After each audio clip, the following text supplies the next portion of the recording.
Hello snowboarders of the internet, I'm your host Avran LeFeber, and in this video we're going to be reviewing the Capita Mercury. Got a little bit of an overhaul for 2024.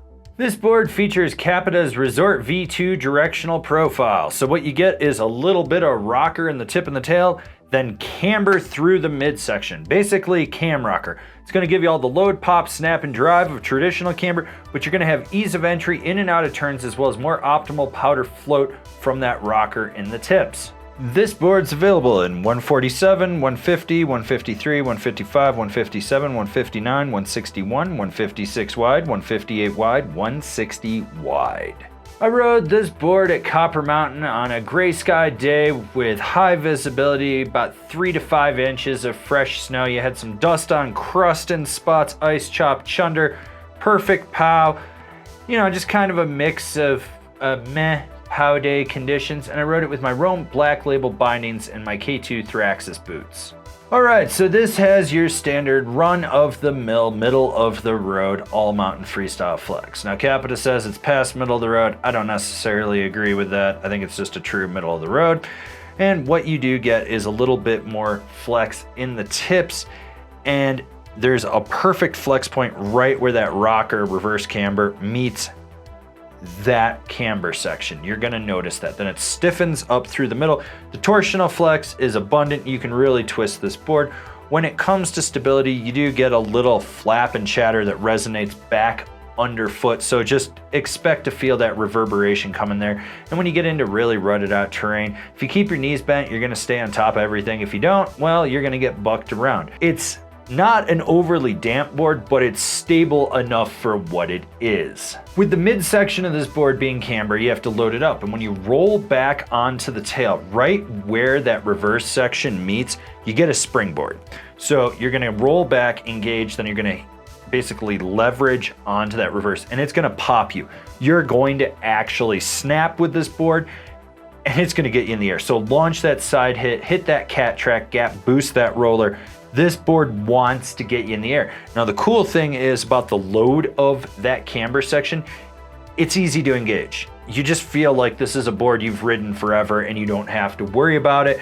You're not fighting it. It's just like, hey, I need to load this and I'm gonna pop, and boom, you do.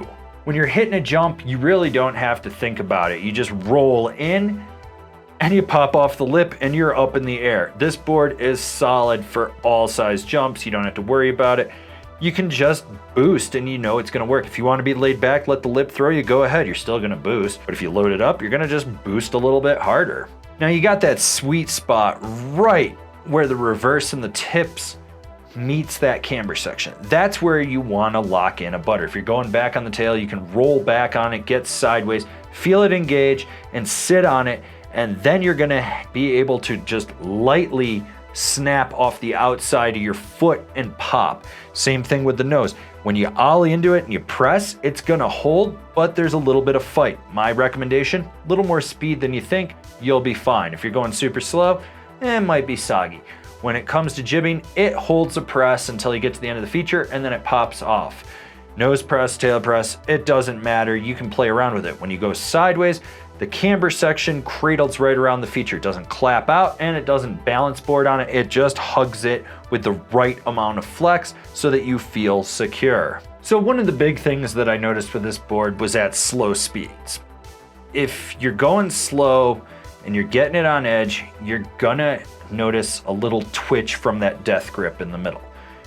It's not bad, but it's there. What I suggest you do is that you change your initiation point. So instead of trying to drive it outside the front foot, try to engage it more underfoot. When you do that and give it just a little bit more speed, it disappears. Now, when you're hauling ass, you don't notice any twitch. It's not shaky, there's nothing to it. This board just wants to be on edge and lay a trench, and it's fine. It rolls from edge to edge. It gives you power when you absolutely need it from inside that camber section back through the tail, so you can slingshot out of turns. It's just slow, carves, it can be a little twitchy, but you just change how you initiate it, you'll be fine. Overall though, this board rails a turn. It's good for short, tight, quick carves, medium, mellow carves, and even deep, hard Euro carves. Who's this board for? The all-mountain freestyle rider that's going from the peak to the park. This board's a little more lively than the last few versions of it, which is nice because it adds more snap to it. So with that said, the overall ride, this feels more like that quintessential directional twin that most people should be on. To me, it did everything I wanted. It floats well in POW, it carves well, it's playful where you need it, you got that snap where you want it. I will say this, the base finish is amazing on it. You can just feel this thing wanting speed to the point that you're like, I think I need to add a spoiler to my snowboard. Comparable boards, the Ride Shadowban, the Torsional 1, the Yes Typo. Binding recommendations, the Union Force, the Ride C8, the Now Select Pro. This has been my review of the Capita Mercury. Do you agree? Do you disagree? Do you own one? Are you gonna buy one? Leave me a comment down below. Let's have a conversation about this snowboard. If you're new here, remember to subscribe, click the bell, get those notifications. That way you're not missing any of the videos we got coming out for all you snowboarders of the internet. And if you really like what we're doing over here and you want to support us further, swing on over to Angry Snowboarder VIP and become a member. Sure, I could tell you more here, but I got a video over there that explains it so much better. As always, I've been your host, Avran LeFeber, and I'll see you in another video.